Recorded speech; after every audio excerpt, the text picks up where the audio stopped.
Hi, and welcome to Source Seers. I'm Love. And I'm Tylynn. We're two Los Angeles-based witches who were brought together by fate with one mission. To translate wisdom from Source and provide spiritual knowledge for the collective. We're here to explore psychic stories, pop culture predictions, trauma healing, ancient knowledge, astrology, tarot, and so much more. Source Seers is here to shine the spotlight on how the mystical realms are interwoven into the very fabric of our everyday lives. Yeah!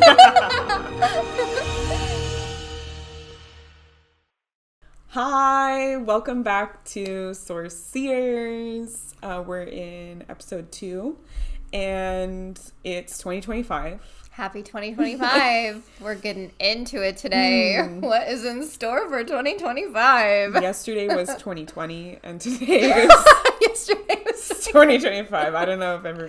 I feel like a lot of people feel like that because COVID. It's like, time. Here we are. Yeah. What is time? An ever-flowing river. That is for the Jurassic Park friends out there. That was the first movie I actually ever saw. Dang. Yeah, my parents took me as a baby to go see. You want to see scary dinosaurs? I think you would like. I think my child would like that. Yeah. So Jurassic Park has a special place in my heart. That's actually really sick. You're like, yeah, I have prehistoric taste. So. One of my mini nicknames is T-Rex. So I need to know this. Do you hold your arms like this? Is that why? Well, yeah, I mean, in the Scene Kid days, that's... Oh, like that's true. But I know it's like an autism thing, too. Yeah. So T-Rex arms is like an autism thing. So. It was not the rare, it was RAR. RAR. That was the... RAR XD. RAR. Oh, my God. Okay, so... We're a little out of it today. Yeah, please bear with us. The new year has shooketh us. Right? Okay, so we're going to go over, 2025. What are the themes? We're going to talk about different ways to work with this, to look at the energy if you're into, tarot or astrology or different things, see what the energy is for you personally. We'll teach you some ways to look at that. And then we're also going to go over collectively, what is going on. Cause there's been a lot, I've seen a lot of different people online talking about the theme for the year, the energy for the year, all these different things. So, okay. So first we're going to go over astrologically, what is in store for 2025, which Tylynn has graciously written down. The main transits, right? This is not a just an astrology podcast. So it's we're going to go over what are the main things that you should look out for. So what are your... Well, one of the biggest things on January 11th, we have a nodal shift happening where the North Node is moving into Pisces, which means that the South Node is moving into Virgo. So if you're looking at your own natal chart, your nodal axis represents the evolution of your unique soul. So where your North Node is, this is where your soul is growing. And where your South Node is, this is the energy that you're very comfortable in. It typically represents past lives, things that you've mastered. Yeah.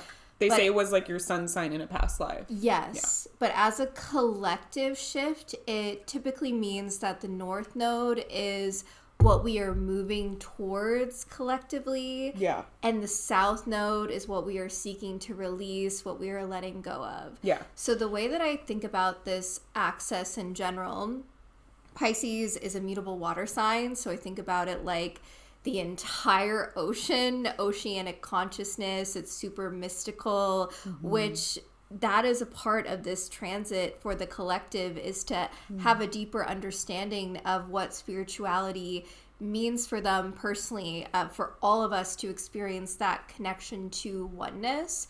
And so that mystical water, Pisces energy, and then Virgo is a single drop of that ocean water in a microscope, analyzing every single detail. So a lot of what we're releasing is over analyzing, overly perfectionism tendencies. It's really important to look at where is Virgo in your own natal chart, because that's going to indicate the area of life where you are releasing outdated patterns, belief systems. For instance, I'm a Pisces rising, so I'm really looking forward to this nodal shift, because it means that the North Node is in my first house. Like, this is my Your time your time, yeah.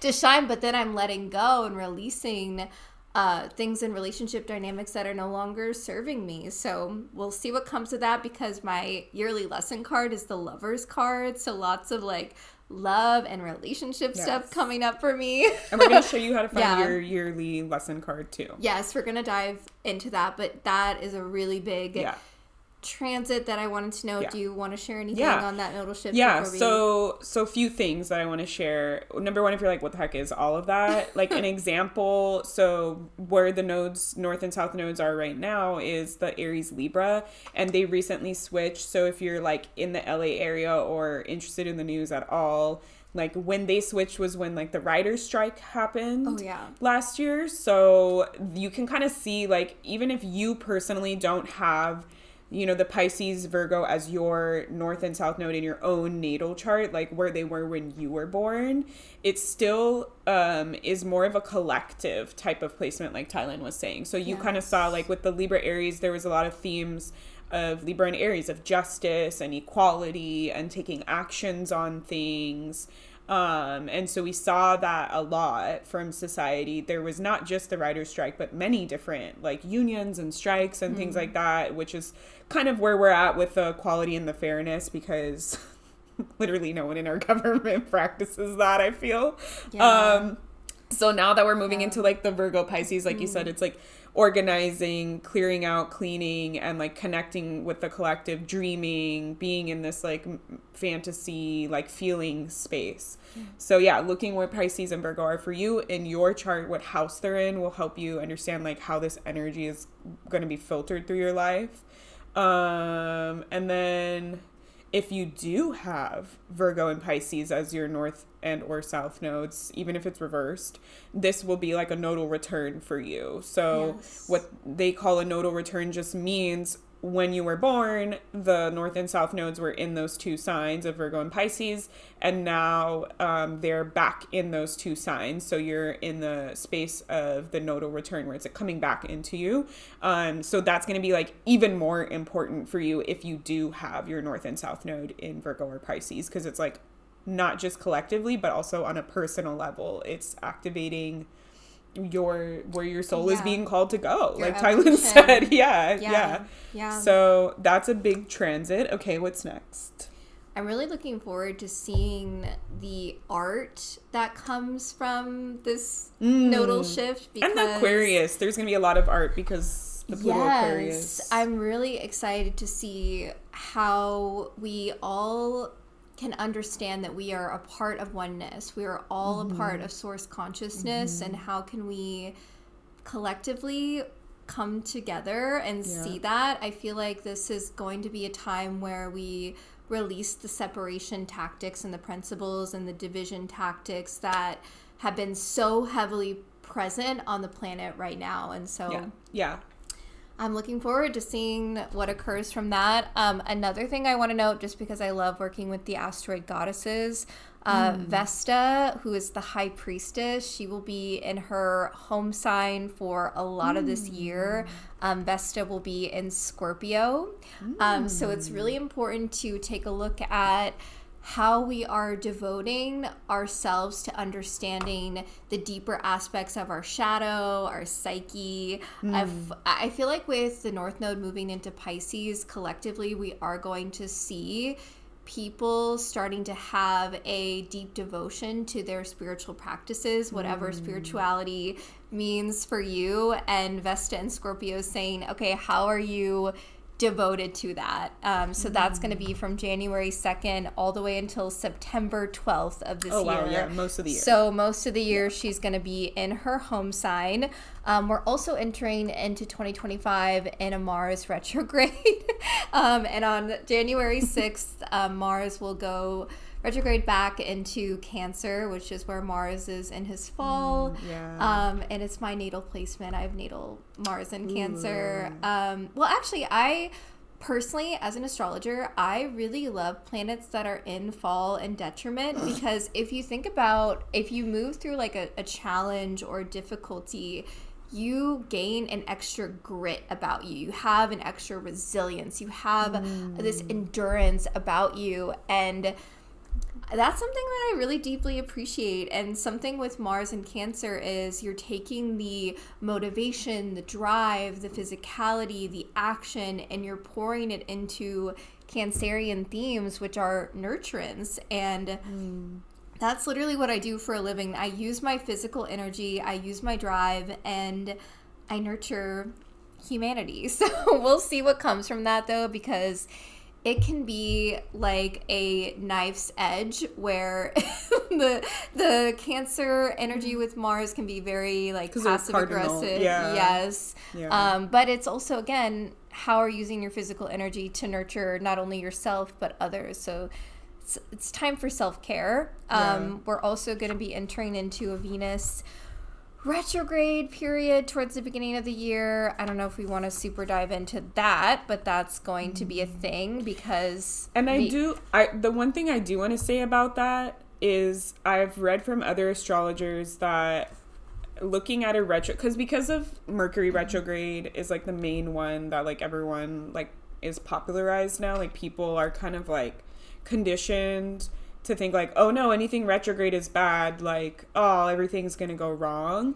But there was some astrologers that I read from this year that were saying, this past year in 2024, that were saying a retrograde is sort of like, what do we see in the planet's like absence? Like, what are we missing? What do we need to fine tune? What do we need to change? So it's not always like, oh no, everything's gonna suck and I just have to sit here and deal with it. But it's like, it's taking a time to like look back, to walk back and say like, okay, what is the lesson? What is the struggle? What is the thing that I've been holding on to? What, when this planet is gone from my life, is it showing me? Is it teaching me? You know how people say like absence makes the heart grow fonder. So it's like, if I didn't have this in my life the way that it's supposed to, what am I missing? What do I wish would change? Like all those types of pieces, especially with Venus, because Venus is like what you love, what you're attracted to, your aesthetic like choices, like how you can like, how you value things, like how you take care of yourself, what you think is important and stuff like that. So there'll be a lot of shift for you in this, like, what is the sign that it's going to be retrograding in? So that's the thing. She's going to be retrograding through her sign of exaltation, Pisces, and her sign of detriment, Aries. So we'll get a bit of both. Yeah. So it'll give you some time to say, like, where am I missing out on, like, I feel like Pisces is like holistic, you know, it's like all the pieces, or the softness or the slowness. If it, like, Venus Pisces is like writing and like arts, and like that's what it reminds me of. And then Aries is like direct. Aries wants to take action, can be kind of like cranky or crabby, I feel like, in Venus. I have a Venus in Aries. Yeah, so. I know another astrologer that has that too. Yeah, we love a conquest. Yes. Tease me, please. Yeah. So it's like looking at where the Pisces and the Aries are in your chart, and looking at what that Venus retrograde is going to teach you about that area of your life. Yeah, I love that with retrograde periods, because essentially from our perspective here on the Earth, it appears as if that planetary energy is moving backwards. But it's not. But in all reality, it's not. And so the astrologers have just associated these periods throughout time to be times of introspection for whatever planet is moving retrograde. Like, for instance, something that I love about people that are born with Mercury retrograde natally, like Mercury retrograde natives, like they are able to absorb information, whereas a Mercury direct person will take the information, it's like how our Western society is like very based on tests. They'll be like, okay, take the information, I got it, let me get it out, But a Mercury retrograde person, they might take time actually understanding the concept. It might not be as fast as a Mercury direct person, but then they'll remember it longer than a Mercury direct person. I don't know if you found that in your practice, but I love that about natal Mercury retrograde people. Definitely. Yeah. I feel like I'm also like very adaptable. I also have Gemini Mercury, so it's already adaptable. Mercury domicile. Yeah, yeah. Yes, Mercury and fall over here. Mercury Pisces. Yeah, I was at least blessed with that piece where it's like, well, technology will not work for you, but but you'll be very adaptable and you'll be able to fix everything that doesn't work. I feel like I'm like very tech savvy because of that. I don't know. Yes. I love that. We both have mutable Mercuries. I feel like that's why this podcast or seers, we're going to go all over the place. Yeah, be prepared for tangents. The Gemini Mercury is like, can I give you more? Do you want more? Yeah. How about more? And Mercury Pisces is like, okay, let me just channel all of this. I'm feeling everything. How do I explain this? And I'm like, I can find 70 ways to explain this for you. Yeah, let's dive in. Let's go. Something else that I love, on February 16th until January 23rd of 2026, Athena, the goddess of wisdom, is going to be also in her home sign of Aquarius. And Venus in Aquarius is, not Venus, Athena in Aquarius is the energy of perception shifts, that she's the visionary. And so I'm excited to see. It's like a solution in battle that you didn't expect. Yes. It's like, oh, we're stuck. We have no way out. Master strategist. Yeah. And then she's like, actually, we can do this. Yes. And you're like, damn, that was astute.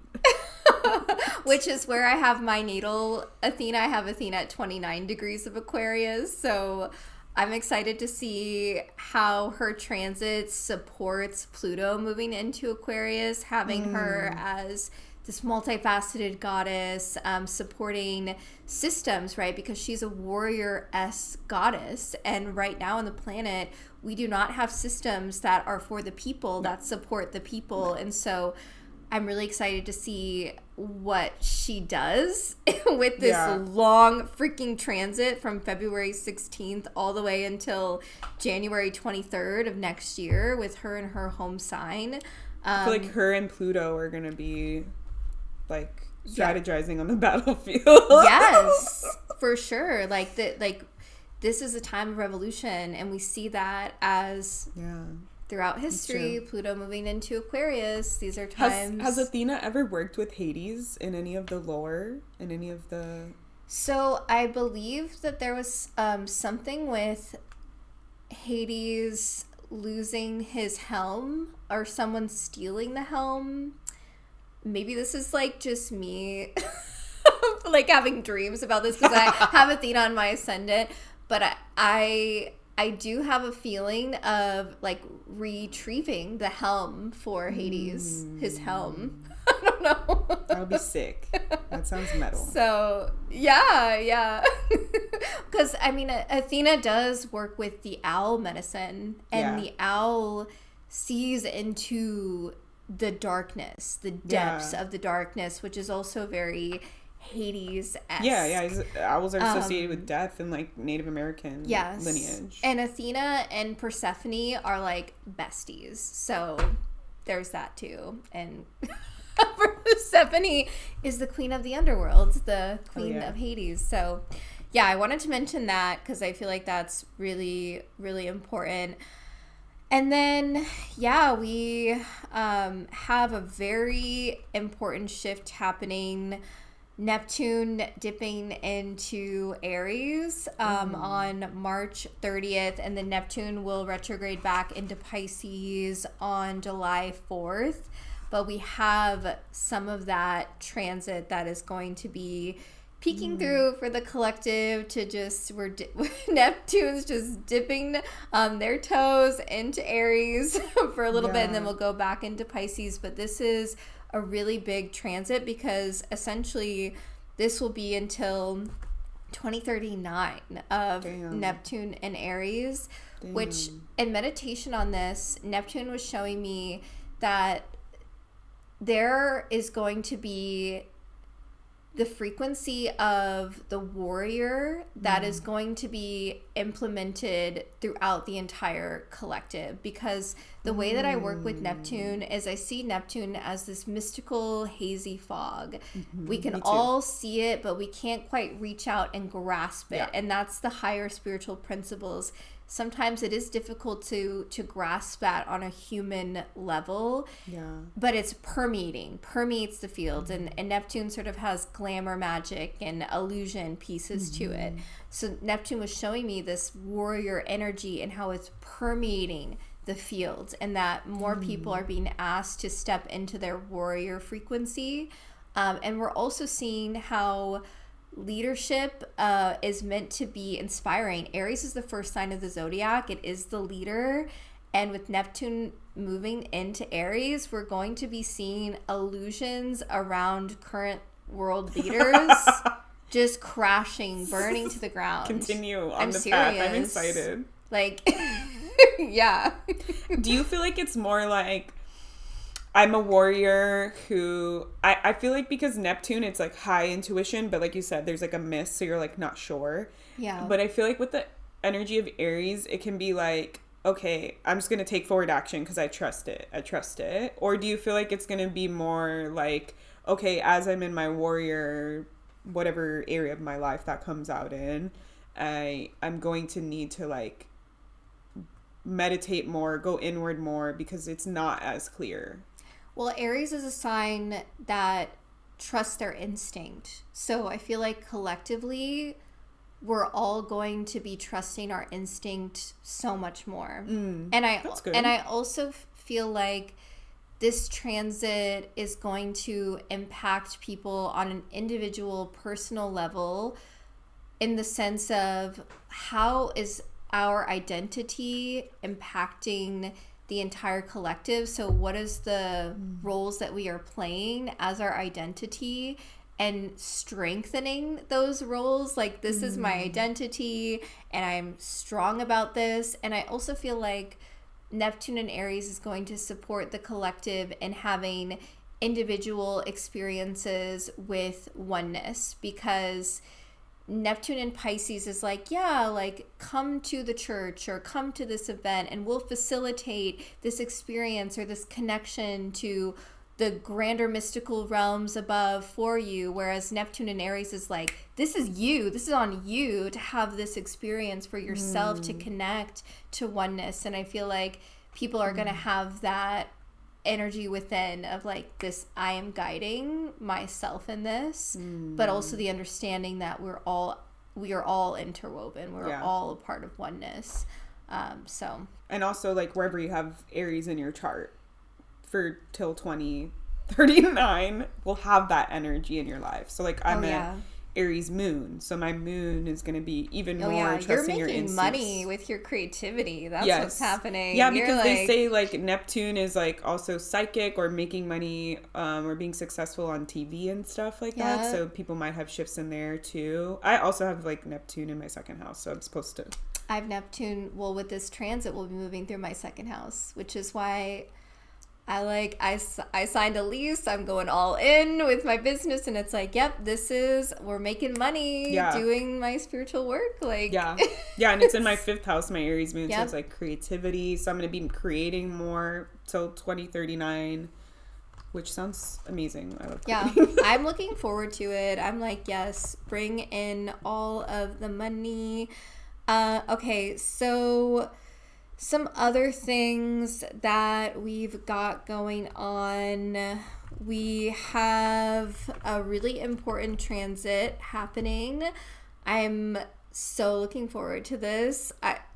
Yes, this is going to be so great, because we have Jupiter moving from their sign of detriment, Gemini, into their sign of exaltation, Cancer, which is Jupiter's favorite place to be. And the way that I think about Jupiter and Cancer, because Jupiter is the planet of blessings, abundance, higher levels of consciousness, and Cancer is a sign ruled by the moon, the mother, nurturing energy. I like to think about that as like a cozy, warm house party where it's not like a rager, but it's a very chill house party. There's lots of good food, cozy vibes, and everyone's just chatting about the meaning of life, like deep philosophical conversations, and everyone's enjoying themselves and everyone feels safe. It feels like Jupiter is going to be expanding the energy of safety, which we are all going to be needing with the warrior frequency that's happening. Like what does it mean to be safe and embodied in that warrior energy Jupiter is going to be bringing? Yes. Or like what are you fighting for, right? Like what safety are you like trying to move through, fight for, to get, you know? It's sort of like, I feel like it's sort of like Vikings, where it's like, okay, we're gonna go and pillage this place so we can get these riches or these resources or these people that, you know, back then it's like they're gonna like enslave them or whatever. But like I feel like it's kind of like that vibe where it's like I'm fighting, but like for some expansion. Like what is the expansion that I'm like motivated by? And I guess who is with you, because Cancer is a sign that is really defensive, like loves its people. So and they also say if you have Aries and Cancer in your big three that you're chaotic, which hi, I have a Cancer sun, Aries moon. Yeah, Aries sun, Mars and Cancer. So I feel like that placement also can maybe feel a little chaotic. Yeah. Like with them paired together, it'll be a little chaotic. I mean, Jupiter is, yes, the energy of blessings, but Jupiter is also a massive and overwhelming frequency. So like this could also be like family stuff that's coming up, like people are being asked to heal generational trauma and like or having stuff a with their family child or line. something. Oh yeah, I already said, I'm like, this is a 5th house transit for me. Fifth house is the house of children, in case you're wondering. So if you have transits, you might be fertile, more fertile. Yeah, I know that, so I'm like, no, I'm not ready yet. But obviously, the universe has its own divine plan. So I love how Tylynn's like struggling. Like, no, it's okay, universe. Like, if you want me to give you the kid, like, it's okay. But if you don't, like, I don't really want it right now. Yeah, but, yeah. Whatever I'm you chill want right me, now. I'm ready for. Yeah, exactly. So that's going to be from June 9th until June 30th of 2026. Okay, long transit. Yeah. I know people were saying like different signs too will benefit from the Jupiter transits. Everyone will, because Jupiter is exalted, like in his favorite. That's true. So collectively, hopefully, we'll all feel better. It's a good transit to be happening amongst the madness of all of these other major shifts. So also look where you have Gemini and where you have Cancer in your chart, because in the first half of the year, Jupiter is going to be in Gemini. So it's like, where is it illuminating that? And then it's going to swap into Cancer. So I also missed something, so we're gonna back up. This is what I mean, mutable Mercuries. Okay, May 24th until August 31st, Saturn will dip into Aries, which we've had Saturn in Pisces. So this will be a Saturn return for those of you with Saturn in Aries. But those of you with Saturn in Pisces, no, you're not done yet. You're not done yet. That's me. I have Saturn in Pisces. I'm going through my Saturn return right now. Yeah. On July 13th, Saturn will retrograde and then won't be direct until November 27th. Saturn will be direct at 25 degrees of Pisces. So especially if you have Saturn and the later degrees of Pisces, you are not done yet with your Saturn return. So you can hold your horses. Saturn has more lessons for you. As an astrologer, I really believe that your Saturn return is... Yes, it hits when Saturn is transiting through the degree of your own natal Saturn, but I believe that you also feel it throughout the entire time that Saturn is in the sign of your natal Saturn. So how do you feel about that? Do you feel like you're going through the Saturn return the whole time? Saturn transits through that sign. I think so. Yeah. I think so, because it's like it's in that sign, in that house, you know, like it's either way, it's You're like feeling the moving energy. through that house because it's in the sign. So I think it maybe like if you were to really get down to the nitpicky piece, it's like maybe you feel it differently. Maybe in the beginning it's like more when it's closer to your actual like degree, it's like and then once it moves past, maybe it's still there, but it's not like so like tension. I don't know, but Yeah. I think it does. I think it affects because I do agree, like when people say like your Saturn return is not just when you're 29, it's like a little bit when you're 28, a little bit when you're 30 because of that exact reason. So Exactly. it's like I feel like it's sort of like the window is closing. So it's like a smaller probability of lessons, but the lessons might still get like still thrown learning. in there. Yeah, there might be like, oh, and that one, and you're like, no. But I feel like the bulk of it is when would it's be done right on that degree. Yeah. Mm-hmm. I feel like it's more like set, like there's like a range or something. Yes. Like the bulk of it will be like around. I don't know how close you would call it. I know like most of the time in astrology, like conjunctions is like 3 degrees before, 3 after. Oh, there's lots of debate around that. I would say a 10-degree orb is... Exactly. So within that's when it's going to be like the most of your lessons, but you could still get some like tertiary, like outward lessons for sure. If it's like far away, but still in the same sign. Yeah. So this is going to be a big deal for those of you with Saturn and Aries, getting that first little... Yeah, it's like a preview too for you in that way. And then it like it backs off of you and you're like, oh, what was that? Yeah. Intense pressure that I just felt. Oh my God. I feel like those souls who have Saturn and Aries, you have really incarnated to take responsibility over being leaders of this, the way forward for Earth. Like, step up because the Earth needs you, Saturn and Aries people, of like really claiming your own unique sovereignty, your own unique individuality, and saying, yes, I'm going to step up as a leader in whatever your own unique fields is, because that's really what your Saturn return is all about with Saturn and Aries, is saying, yep, I signed up for this. This is who I am, and I'm going to express myself to the fullest capacity and go after my passions. Aries is a sign that's all about passions, and Saturn is saying, take your passions seriously. And obviously, like, everyone's going to have access to that in a different way, depending on where is Saturn in your natal chart, what area of life, what is it aspecting, but... Also, like, impulsivity. I feel like Saturn has this pressure of, like, get your shit together. Like, get your house in order so you can achieve your goals. And then I feel like Aries is like, oh, shit. Like, I'm going to make an impulsive decision and, like, I'm feeling it. So I'm just going to, like, do some stuff. But it's like, did you... But then Saturn is also like, I'm also about structure and order and planning. So, like, did you just... like wipe the slate clean to take the action, or did you like plan it out, you know? It's like, how impulsive are you being? Like, I feel like people could probably like feel it and maybe just like call that person and be like, I don't want you in my life anymore, and then like hang up and be like, wow, that was a little hasty, like I didn't need to maybe set that intense of a boundary or something like that. Well, Saturn is in their fall in Aries, because Saturn is it's like in the sign of Libra. Whereas like I love Saturn in Libra because that's a responsibility to love, beauty, harmony, peace. And also, like, it's still cardinal, but I feel like Libra is also, like timing.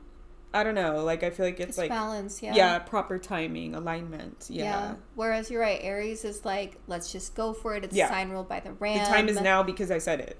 Yes. Like, that's literally it. Yeah. It's like, I'm going to do it because I want it. There is a karmic responsibility to understand, where is this instinct coming from? Where is this drive coming from? Yeah. And for those of you that have Saturn and Aries, you're also probably going to be asked to take your physical health seriously, like have physical regimens. Yeah, like working out, like, bulking up. Which you get as an Aries moon. Yeah, Aries placements love to be active. Like, if you have an Aries rising or Aries sun, you, like, activity, like, moving your body. Yes. Usually Aries placements are, like, more tiny people. They're more, like, compact because they're more, like, athletic. Yeah. So. I take my yoga practice or, like, dancing every day very seriously. It's like, I've got to move my body in some way, or go on a walk. I love just like walking up the hill we have over here. Like, that's such a great little exercise. So Saturn and Aries people definitely exercise. I just didn't want to skip over that, but I was just so excited to share the Jupiter and Cancer like transit. Fun part. Yeah, like this is gonna be so yes for the collective. The other big transit that we have just a little taste of from July 7th until November 6th, we have Uranus in Gemini, which is a massive transit. For this, it's going to be shaking up a lot of how we experience information being delivered to us, shocking, surprising news. Because this planet rules over like technology advancements. Yes. And like things of that nature. So yeah, that makes sense. Yeah.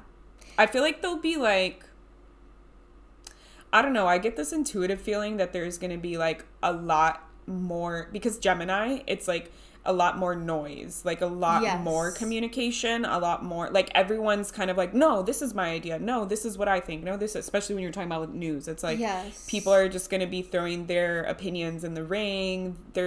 I feel like with this Gemini, it's like some people are just going to feel like they need to speak up and just talk nonsense, like, because they're not like connecting and listening, like what should I actually be saying. It's just like, well, I feel like a lot of people are gonna be like, well, I think we should do it this way, oh, I think we should do it that way. Like I just feel like there's gonna be a lot of, I just keep seeing like a mouth like moving is what I'm getting psychically.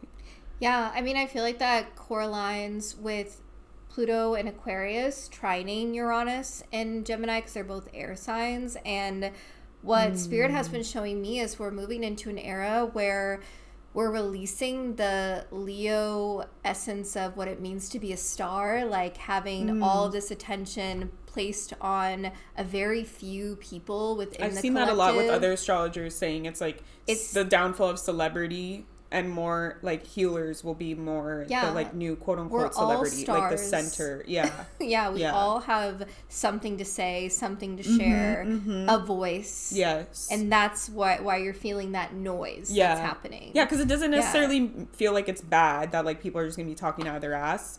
Like, but it just feels like there's gonna be a lot of conversations, a lot of talking. And I feel like the Gemini Uranus is good for like, let's just get our like ideas on paper. Like, what do we need to change? What do we need to advance? What is the feeling that we're needing? Even if we don't know what it is that we need, we're at least expressing the need. We're like being able to like pinpoint it or chat about it more, so that we can get like, so that the right people can kind of like move it forward. I feel like people who are supposed to do the change will like get it going, but I feel like everyone will be like talking about it more. So and a lot of research coming up to the field. And I've seen this. Oh, yeah. Technological advancements probably will be really good during this time. But also stuff coming up about ancient civilizations. You know, with Saturn in Pisces, I was hoping that we would have had more discoveries within the ocean. We did. We had a fuck ton of them. We did. We discovered like over 100 new species and shit. Like, but also like, we discovered that rock that makes oxygen. There's so much more in the ocean, and I know it. And I know it. I feel like that needs to be like a quote, like on a t-shirt. It's like you, and it's like, there's so much more in the ocean. I know it. I know it. I do. And my soul, well, the ocean, I've seen it before. It's portals into other realms. I've seen the ocean too. I think a lot of people. Have y'all seen Sorciers? I've seen the ocean before. Have you seen the ocean? Breaking news 2025. The ocean is real.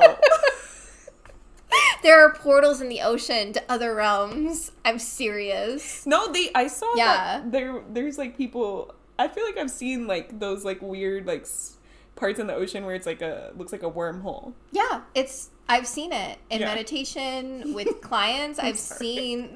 I can't get over. I've seen the ocean. There's so much to be discovered, and I feel like we're gonna have lots of new research, data. It'll be fun. We need it. We need it. We need to stop just like destroying the ocean.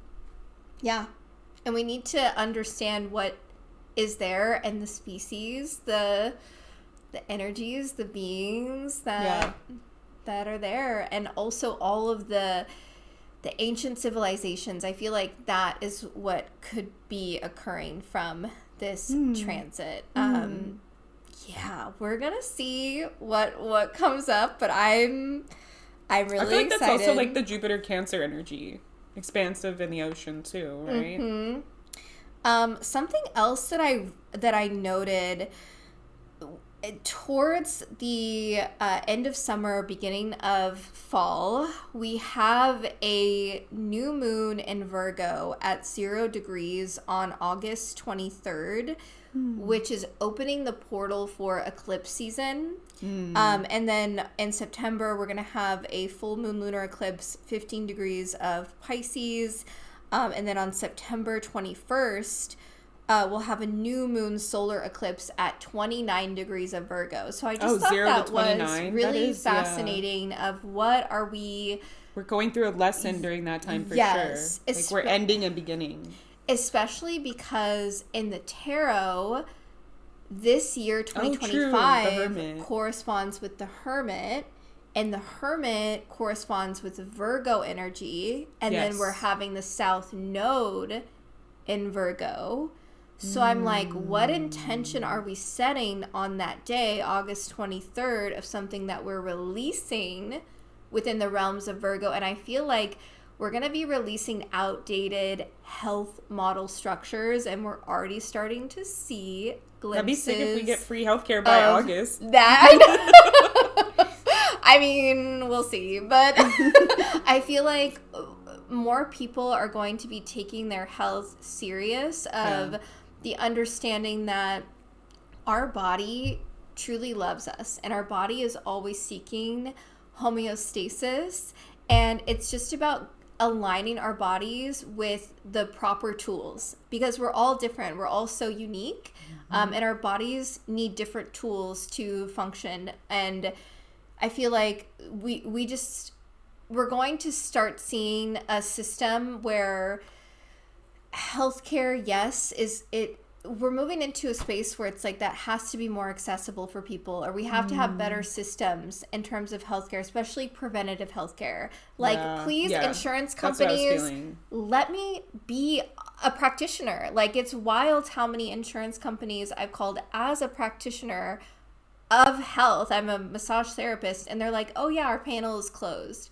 And it's like, what? More people should have access. Well, they want money. That's a thing. And these are the things that I'm feeling like are going to be shifting with the South Node in Virgo, the releasing, the shedding. The holistic is what came up for me psychically. Like, it feels like looking at taking care of yourself differently, looking at what does real healthcare, like a lot of people have been talking about, like community and support, and like realizing like your health is not just a medical piece, it's your mental, it's your physical, it's your environmental, it's your habits, it's your thoughts, it's your behavior, like it's everything, realizing like it can all be tied together. And preventative, it's like how can I get all of these pieces in order so I'm not like going to the doctor all the time, because like Virgo, like people with strong Virgo placements feel every little shift in their body. Like Virgo's this is off. My mom's Virgo. Yeah. It's like every day. It's which like we're releasing. We're releasing the hyperfixating and overanalyzing. Yeah. With Virgo South Node. Yeah.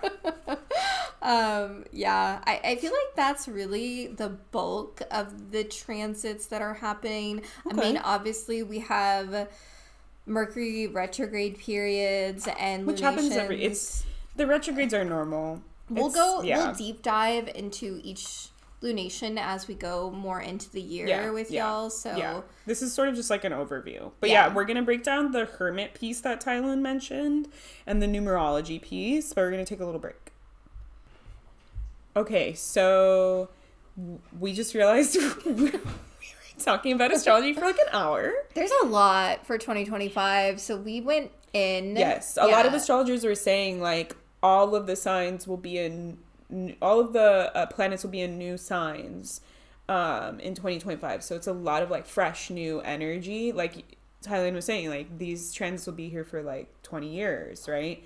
So yeah, we covered a good bulk of it. But yeah, we're going to do a part 2 basically. So we're going to just continue recording on the same day, but we'll release this as 2 separate episodes. So the second part of this will be covering like the numerology of the year. So like the numerology is like highly intertwined with tarot. So we're going to talk about like the Hermit card and being a number 9 year and what that means for the collective, as well as how to find out what your card for the year is. So using numerology to figure out what your personal tarot card is and theme for the year, like via tarot and numerology. And we're also going to do like tarot predictions for 2025. So I'll be pulling some cards to see what's going to be coming up from spirit, that whatever source and spirit wants to share with us about 2025. And then Tylynn has created this super cool, very easy, like 5-card spread for 2025. So we'll do like a collective version of that, and we'll like kind of show you like how to do it for yourself, so you can see like what are my lessons and themes and all those pieces that are coming up or that I'm releasing from 2024 as I move into 2025. So yeah, do you want to say something? Yeah, so welcome to our part 2.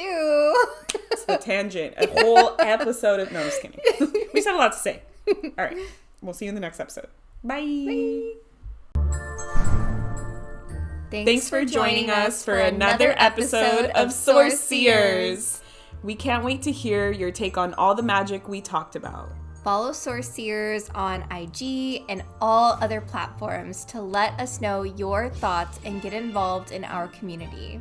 You can also follow Love at Love Sakratoff on all the platforms. And Tylynn at Tylynn Mackenzie, or go to my website, templeradiance.com.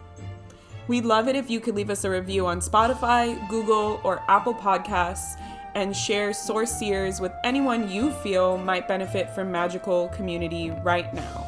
Hail Jupiter! Thanks for seeing into Source with us. Bye!